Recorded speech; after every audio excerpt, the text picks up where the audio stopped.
Noong April 16, 2026 sa Polanco, Mexico City, isang lalaki ang lumapit sa mga otoridad upang iulat ang pagkasawi ng kanyang asawa. Ayon sa kanya, nangyari ang krimen mismo sa loob ng kanilang marangyang apartment. Ngunit ang mas nakakagulat, isang buong araw muna ang lumipas bago niya ito iniulat. Paliwanag niya, inalagaan pa raw niya ang kanilang anak bago humingi ng tulong.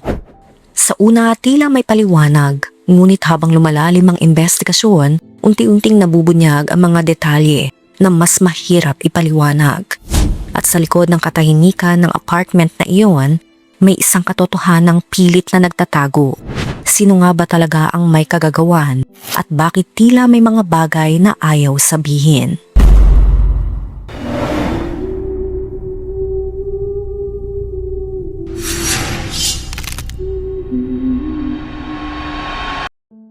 Isinilang si Carolina Flores Gomez noong April 4, 1999 sa Ensenada, Baja California. Sa murang edad na 17, nakamit niya ang titulong Miss Teen Universe Baja California 2017. Isang tagumpay na nagbukas ng mas maraming oportunidad para sa kanya sa mundo ng pageantry. Dahil sa kanyang natural na karisma at kumpiyansa sa entablado, napili siyang kumatawan sa kanilang estado sa mga pambansang patimpalak. Doon mas lalo siyang nakilala, hindi lang sa kanyang ganda kundi sa paraan ng kanyang pagdadala ng sarili. Bukod sa pageants, aktibo rin si Carolina bilang isang content creator. Nakatuon ang kanyang mga ginagawa sa fashion at lifestyle, kung saan unti-unti siyang nakabuo ng sariling pagkakakilanlan sa digital na mundo. Sa kanyang personal na buhay, may relasyon siya kay Alejandro Sanchez Herrera. Noong December 2025, nagpa siya ang magkasintahan na lumipat sa Polanco, Mexico City, dala ang pag-asa makapagsimula ng panibagong buhay. Kasama nila ang kanilang 8 months na anak, isang tahimik na pangarap ng mas maayos na kinabukasan, hanggang sa bumisita sa kanila ang kanyang biyanan. Ito'y si Erica Maria Guadalupe Herrera, 63 years old. Siya ay may karanasan sa lokal na politika. Noong 2016, tumakbo siya bilang konsehal sa Ensenada bilang kinatawan ng Party of the Democratic Revolution. Bagamat hindi siya naging kilalang personalidad sa buong bansa, nakilala siya sa ilang political at social circles sa Baja California. Sa kanyang personal na buhay, kakaunti lamang ang nalalamang detalye. Ang tanging kumpirmado ay siya ang ina ni Alejandro at lola ng anak ni Carolina at Alejandro.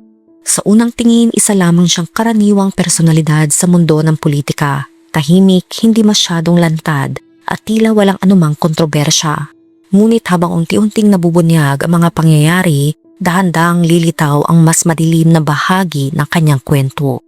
Dumating ang araw na tuluyang magpapabago sa lahat. Noong April 16, 2026 sa isang marangyang apartment sa high-end na lugar ng Polanco, tatagpuang wala na si Carolina. Siya ay pinaslang, tinamaan sa itaas na bahagi.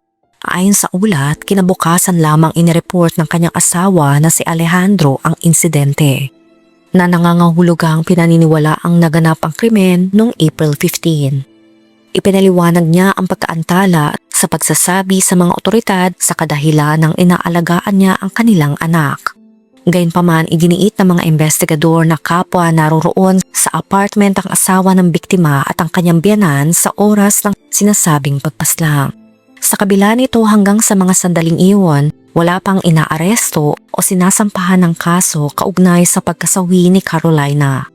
Habang sinusuri ng mga otoridad ang pinangyarihan, isang mas malalim at mas madilim na palaisipan ang nagsimulang mabuo. Hindi lamang ang mismong pagpaslang ang gumulantang sa publiko, kundi ang mga detalye sa paligid ng mga oras matapos ang insidente. Sa gitna ng tensyon, isang mahalagang piraso ng ebidensya ang natuklasan. Isang sulat na naiwan sa hapagkainan na tila isinulat bago pa man mangyari ang trahedya. Bagamat hindi pa isinasa publiko ang buong nilalaman nito, usap-usapan na may kinalaman ito sa matagal ng hidwaan sa pagitan ni Carolina at ng kanyang biyanan na si Erica hinggil sa pag-aalaga sa anak. Isa sa mga pinaka-nakakalitong aspeto ng kasong ito ay ang katahimikan ng mga gwardya sa apartment. paano nangyaring ang 6 na putok na pinakawalan sa loob ng isang eksklusibong kondominium, ngunit walang sino man sa security team ang nakapansin. Sinasabing ang unit ay nilagyan ng soundproofing para sa privacy ng pamilya. Gayunpaman, lumalabas sa investigasyon na ang ilang mga CCTV sa labas ng hallway ay bigla ang nag-off o nakaranas ng glitch sa eksaktong oras ng pagtakas ni Erica. Hindi ito mukhang isang biglaang paglabas ng galit lamang. Ayon sa isang analyst na sumusubaybay sa kaso, ang bilis ng paglaho ni Erica at ang kawalan ng saksi sa kanyang pag-alis ay nagpapahiwatig na tila may nakahanda siyang plano. Habang si Alejandro ay nanatiling nasa ilalim ng proteksyon ng mga otoridad, kasama ang kanyang anak, ang buong Mexico ay nakatuon sa iisang tanong, nasaan si Erica? Ang mga sumunod na oras ay naging isang malaking paghahanap. Ang mga huling bakas ng kanyang sasakyan ay nakita sa mga kalsadang patungo sa labas ng lungsod, ngunit matapos iyon, tila naglaho siya na parang bula. Ang mga kaibigan at kakilala ni Carolina ay nagsimula na maglabas ng mga mensahe sa social media. Humihingi ng hustisya para sa dating beauty queen na ang tanging hangad lamang ay bumuo ng isang tahimik na pamilya. Sa bawat segundong lumilipas, ang trahedyang ito ay hindi lamang nagiiwan ng sugat sa isang pamilya, kundi nagbubukas din ng isang usapin tungkol sa obsesyon at kontrol sa loob ng tahanan. Ang ningning ng korona ni Carolina ay naglaho sa isang iglap, pinalitan ng isang madilim na kabanata na pilit pang binibigyang linaw ng mga eksperto. Anong mga lihim pa kaya ang itinatago ng pamilyang ito? At ano ang tunay na motibo sa likod ng mga salita ni Erica na ang pamilyang ito ay akin? Sa kabila ng mga paliwanag, malaking katanungan ang mga oras na lumipas bago nagtungo si Alejandro sa mga otoridad. Ito ay sinalubong ng halo-halong reaksyon. Para sa marami, mahirap isipin kung paano nakayanan ng isang ama na manatili sa iisang bubong kasama ang labi ng kanyang asawa habang inaalagaan ng kanilang anak. Ayon sa mga ulat, gumugol si Alejandro ng oras sa paggawa ng mga video at tagubilin para sa pag-aalaga ng kanilang anak, na tila inihahanda ang sarili sa posibilidad na siya ay makulong. Ngunit para sa pamilya ni Carolina, lalo na para sa kanyang ina na si Reyna Gomez, ang bawat minutong lumipas ng walang report ay tinuturing na pagkakataong ibinigay para makatakas ang tunay na salarin. Lumabas sa investigasyon na ang paglipat ng mag-asawa sa lungsod ng Mexico ay isang desperadong hakbang upang takasan ang mahirap na relasyon. Ito'y sa pagitan ni Carolina at ng kanyang biyanan na si Erica. Ngunit ang pagbisita ng biyanan ay naging mitya ng isang kinimkim na galit. Noong Huwebes, April 23, 2025, iniulat ang tanggapan ng Attorney General ng Mexico City na naglabas na ng warrant of arrest para sa kasong laban kay Erica Maria Guadalupe Herrera. Isang pagkilala na ang krimen ay nag-ugat sa gender-based violence at sa loob ng isang mapang-abusong pamilya. Samantala, ayon sa mga opisyal na ulat, bagamat malaya pa si Alejandro, siya ay iniimbestigahan na rin ng mga piskal kaugnay sa posibleng pagkakasangkot o pagkukulang sa krimen. Nilinaw ng mga otoridad na base sa ebidensya, walang ibang tao sa loob ng apartment kundi ang pamilya na nag-aalis sa hinala na may inupahan o ibang pumasok sa loob. Habang pinaghahanap si Erica, ang buong bansa ay nagkakaisa sa panawagan para sa katarungan. Ang mga imahe ni Carolina, suot ang kanyang korona at ang kanyang mga ngiti sa social media ay nagsisilbing paalala ng isang buhay na ninakaw ng hindi maipaliwanag na puot. Di nagtagal sa pagpapatuloy ng investigasyon, lumabas sa mga malinaw na detalye kung ano ang eksaktong nangyari sa loob ng tahanan bago ang malagim na krimen. Ayon sa unang pahayag ni Alejandro sa mga otoridad, parang planado ang nangyaring harapan. Isinalaysay ni Alejandro na bago ang pag-atake, kakalabas lang niya para ipasyal ang kanyang anak. Sa kanyang pagbabalik, naabutan niya ang kanyang asawa na si Carolina at ang kanyang ina na si Erica na nag-uusap. Hiniling ni Erica sa kanyang anak na iwanan muna silang dalawa ni Carolina upang pag-usapan ang kanilang mga personal na hidwaan. Ayon sa mga ulat, puno ng hinanakit ang biyanan. Inakusahan niya si Carolina ng pangaagaw ng pagmamahal ng kanyang anak na si Alejandro at pagbabawal na makita ang kanyang apo. Dahil dito nagtungo si Alejandro sa kabilang silid kasama ang anak. Hindi nagtagal isang malakas na putok na inakala niyang tunog lamang daw ng isang paputok ang bumasag sa katahimikan. Kaugnay nito, isang mahalagang ebidensya ang kumakalat ngayon sa social media. Isang video mula sa motion sensor camera na nakakabit sa silid ng anak. Ang kagamitang ito na dapat ay para sa seguridad ng bata ang nakakuha sa tensyon bago ang malagim na pangyayari. Dito maririnig na sinabi ni Erica sa anak na si Alejandro na, "Pamilya kita, pero siya hindi." Sa recording na ito narinig ang pagtaas ng boses at paggigiit ng biyanan na siya ay nagmula pa sa malayo, bitbit ang kanyang galit para lamang harapin ang manugang. Bago ang nasabing insidente, si Erica ay nagpunta sa Polanco kasama ang isa sa mga alagang aso ng mag-asawa na naiwan sa Ensenada nang sila ay lumipat. Kaya lumabas sa mga espekulasyon na ginamit niya ang alagang aso para mapalapit muli sa pamilya. Magkagayunman matapos ang kanyang ginawa kay Carolina, mabilis na lumisan si Erica. Pitpit ang kanyang mga maleta na tila handang-handa na sa kanyang pagtakas. Muling binigyan diin ni Alejandro kung bakit hindi siya agad tumawag sa pulisya. Ayon sa kanya, pinalipas muna niya ang gabi para asikasuhin ang mga pangangailangan ng kanyang anak. Pakainin, paliguan at patulugin bago kumonsulta sa kanyang abogado na nagpayo sa kanyang sumuko at magsalaysay ng katotohanan. Hindi nagtagal inilabas ang mas mahabang bersyon ng video na nagpapakita ng mga pangyayari bago ang insidente. Sa footage na ito malinaw umanong makikita ang mga palatandaan ng planadong krimen. Sa halip na pagtatalo, makikitang kalmado at maayos ang pakikitungo ni Erica kay Carolina bago ang insidente. Sa video ay humiling pa si Erica ng tubig at nang pumasok na si Carolina sa kusina, sinundan siya ng kanyang biyanan at doon siya nagpaputok ng 6 na beses. Ipinapakita umano nito na planado ang lahat.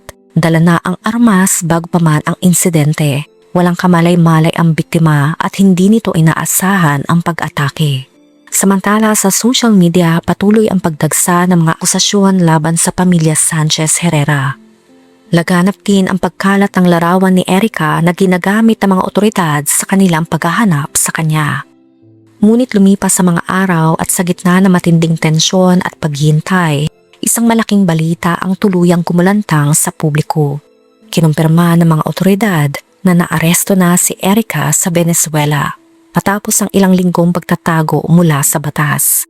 Ang pagkilos ng Interpol at ang paglabas ng Red Notice ang naging susi upang matunton ang kinaroroonan ng biyanan ni Carolina.